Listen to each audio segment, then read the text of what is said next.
এই তো পাঁচু কাকা, সারা নাটোরে খুঁজে পাওয়া যাচ্ছে না, শুধু নাম শোনা যাচ্ছে পাঁচু কাকা। কাকা নমস্কার। নমস্কার, কি আছে? ভালো আছেন কাকা? হ্যাঁ, ভালোই তো। আরে বা, তুমি তো তেলেসমতি দেখা দিলে রে বা, পাঞ্জাবি টাঞ্জাবি পরে এসো, সেই ফিটফাট, সেই সুন্দর লাগিচ্ছে। আমার কোন দিন খারাপ লাগলো? না। আমি কি কোনোদিন খারাপ লাগিছে আমার? না না, তুমি সব সময় আমি ফিট। তুমি তো একবারে সুন্দর। মানে আমি যেখানে যাবো সেখানে হ্যাঁ, ফিট। গোটা নাটোরে চর্চা চলিচ্ছে, শোনা যাচ্ছে কানা ঘোষা এখানে ওখানে, যে তুমি নাকি জামাতে ইসলামের হিন্দু শাখার সভাপতি হচ্ছ। ওই রংপুরে যেরকম হচ্ছে না, হিন্দু শাখা করেছে। ভুল ভাল বেকো না তো ভুল হবে না, এই নিয়ে বিশাল কিন্তু আমি কি করছি মানুষ, তুমি তুমি অনেক বড় বিপ্লবী হস। একটা কথা কইছো, তোমরা সবসময় ভুল ব্যাখ্যা করো কেন? রংপুরে যেটা হচ্ছে সেটা হচ্ছে, রংপুরে যেটা হচ্ছে সেটা কি তোমরা জানো কি হচ্ছে? রংপুরে যেটা হচ্ছে সেটা হচ্ছে যে একটা কমিটি গঠন হচ্ছে, সেই কমিটির সাথে কি হিন্দু শাখা হচ্ছে? এটা তো জামাত পরে বিবৃতি দিছে।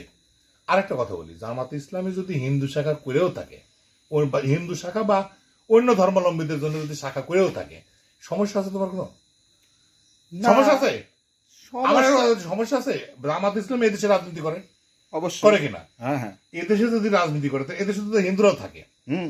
অন্য ধর্মাবলম্বী লোকেরা থাকে, তো তারা তো এদেশে এদেরকে বাদ দিয়ে রাজনীতি করবে না, করবে কি? না না না, এটা আশ্চর্য ব্যাপার না? এর বরঞ্চ অন্য ধর্মাবলম্বীরা না থাকেই তো আশ্চর্যের ব্যাপার। অবশ্যই। তোমরা এমন ভাব করতেছ যে মনে হয় জামাত ইসলাম অন্য কোনো গ্রহের দল, অন্য কোনো জায়গার দল, সে তো বাংলাদেশের দল, তাই কি না? হ্যাঁ। এখন একটা কথা বলি, হ্যাঁ তারা হয়তো এরকম হতে পারে যে হচ্ছে হলো যে তারা হতে পারে যে ইসলামী রাষ্ট্র কায়েম করতে চাইতে পারে, তাই না? এখন তাহলে পরে অন্য ধর্মাবলম্বীরা তাহলে ইসলামী রাষ্ট্রের সাথে ইসলামী রাষ্ট্রের সাথে তারা মানে যায় কিনা, এই তো প্রশ্ন হতে পারে, তাই না? অবশ্যই। একটা হিন্দু মানুষও আমি কি করে জামাত ইসলামে যাইতে পারি, এই প্রশ্ন তো তোমার হইতে পারে। তোমাকে আমি একটা ব্যাখ্যা করে করছি, শুনো, সত্যি কথা, এটা বুঝা নাই, আমি তোমাকে বলো বলো বলো। বুঝো কিন্তু। ঘটনা হচ্ছে জামাত ইসলাম একটা দল, সেই তোমরা তো অনেক দলে অনেকই আমি তো গণতান্ত্রিক রাষ্ট্রে বাস করি, হ্যাঁ কই না? হ্যাঁ হ্যাঁ। এই গণতান্ত্রিক রাষ্ট্রে বাস করে এখন পূর্বে বহু সরকার হচ্ছে, আওয়ামী লীগ গেছে, বিএনপি গেছে, জাতীয় পার্টি গেছে। এই সংখ্যালঘু হিসেবে আমার নিরাপত্তা কোন দলটা দিচ্ছে এই গণতান্ত্রিক রাষ্ট্রে? আমার মন্ত্রী ভাঙা আছে, হিন্দুর উপর নির্যাতন আছে, হচ্ছে কিনা? হ্যাঁ। রোধ করতে পারে সেই সরকার? না, তুমি কি তাহলে পাল্টি মেরে? না না না না, পাল্টি মানে তুমি আমার কথা শুনো আগে, কথা আমার ব্যাখ্যা না শুনে তুমি ভুল ব্যাখ্যা করবে না। কোন দল কি এই করতে পারিছে? আর তুমি একটা দেখো, 7টা ইসলামিক রাষ্ট্রে কোন যদি যে দেশে ইসলামিক আইন প্রতিষ্ঠিত হচ্ছে সে দেশে অন্য ধর্মাবলম্বীর উপর অত্যাচার হয় কিনা? হয় কি? আমার জানা মতে কোনো ইসলামিক রাষ্ট্রে অন্য ধর্মাবলম্বীদের উপর অত্যাচার হয় না। বাংলাদেশে যদি কোনো হিন্দু বা আমরা যদি চাই যে নিরাপত্তার সাথে থাকতে, আমরা জামাত ইসলাম সমর্থন লোকের সমস্যা কোথায়?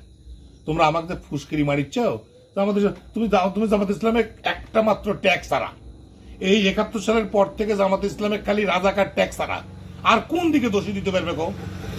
তোমরা যে কিছু হলেই করো রাজাকার রাজাকার। আরে বাবা, রাজাকার তারা কয় টাকা দুর্নীতি করেছে তুমি উত্তর করতে পারবে? ইতিপূর্বে বিএনপির সাথে তারা সরকারে ছিল, তুমি দেখাও যে দূরে মন্ত্রী ছিল, সেই মন্ত্রী দূরে কোন রকম তোরা অন্যায় পাচ্ছ, তারা একটা দুর্নীতির খবর পাচ্ছ? যে দুটো মন্ত্রণালয় জামাত ইসলাম দায়িত্ব পালন করেছে সেই দুটো মন্ত্রণালয় তারা কিন্তু সফল এবং তারা লাভ দেখাচ্ছে। মতুর রহমান নিজামী, সে শিল্প মন্ত্রণালয়ের দায়িত্ব ছিল, সে শিল্প মন্ত্রণালয় কোনোদিন লাভ করতে পারে, সেই শিল্প মন্ত্রণালয় তিনি লাভ করে দেখা দিয়েছিলেন। একটা কথা বলি শোনো, সমালোচনা করবে সমালোচনার জায়গা থেকে। একটা দল সে তার গঠন অনেক কিছু জিনিস থাকতে পারে, তোমার ব্যক্তিগত ভালো না থাকতে পারে, না লাগতে পারে, কিন্তু তুমি আরেকজনের সাথে তো হস্তক্ষেপ করবে কি জন্য? আর আমাকে তো হিন্দুরা দেখতেই পারছে না, কয়েকটা একটা মন্তব্য করেছে এক জায়গায়, সে বুকরাখানে এসে লেগেছে যে পথধারী জামাত ইসলামের লোক। আরে সত্য কথা কথা না, এর আগে আমি ছাত্র শিবিরের পক্ষে দূরে কথা করেছি। তুমি দেখো, ক্যাডার ভিত্তিক কোন রাজনীতি ছাত্র শিবির জামাত ইসলাম করে না, জামাত ইসলাম লোকজন দুর্নীতি করে না, জামাত ইসলাম একটা অন্যায়ের সাথে জড়িত নয়। তুমি প্রমাণ করো জামাত ইসলাম করে এই লোকটা কোন দুর্নীতির সাথে যুক্ত আছে, তুমি প্রমাণ করে দাও।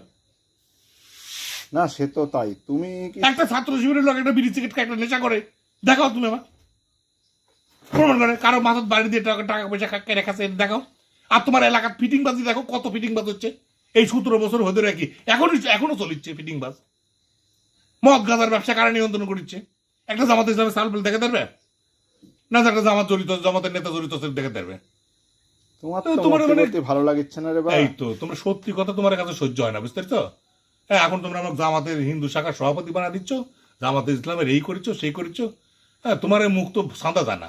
একটু পাঞ্জাবি পরেছি, তোমার বোধ তোমার শাসি ভালো করে রং করে দিলে পাঞ্জাবি পরে দেখে তোমার মনে হচ্ছে যে আমি জামাত ইসলামে যোগ দিচ্ছি। আমি তো করছি না এই কথা, তোমার ভাইস্তেরাই সব করছে গোটা নাটোরে। শোনো, জামাত ইসলামে যোগ দিলে দিব, সমস্যা আছে, কিন্তু একটা কথা কই, আমার পেশার সাথে তো আসলে আমি কোনো রাজনীতি সাপোর্ট করতে পারি না। পারি কি? না, একজন আমি সাংবাদিক হিসেবে হিসেবে তো আমি রাজনীতি করতে পারি না। আমার একটা নিরপেক্ষ ভূমিকা থাকবে, তবে সত্যকে সত্য বলতে হবে, ক্যাডার ভিত্তিক রাজনীতি বন্ধ করতে হবে, ন্যায় নীতির রাজনীতি ছাড়া মানুষের কাছে যাওয়া যাবে না। হ্যাঁ, সারা জীবন তো লুটপাট করে খাইলে তোমরা, দেশটা তো তসুরপাত করে দিছ, বিদেশে বাড়ি গাড়ি কোন কার নাই, কারে নাই? হ্যাঁ, আজকে দেশে শেষ করে দিলে, আর আজকে তোমরা একটা দেশে ইয়ে করে দিলে, আর আজকে তোমরা ইয়ে করেছো না। হ্যাঁ, আজলেও মারা কথা। শোনো, বেশি কথা বলবে না, বেশি কথা বলবে না, যাও এখন যাও, যাও, এত কথা কিসের? না তুমি খেপিচ্ছ কে? তুমি নিছ তুমি বুঝা গেছে তুমি যাচ্ছ। আবার আপনি যাচ্ছি মানে? আমি হও। সত্য কথা করছি, আমি হও। কোনো দলের সাথে যুক্ত নাই। তোমাকে দেখে কিন্তু- আমরা আগাবো। হ্যাঁ, তোমরা আসো, তোমরা স্বাগতম, তোমরা অবশ্যই করতে পারো, বাংলাদেশের নাগরিক হিসেবে অধিকার আছে।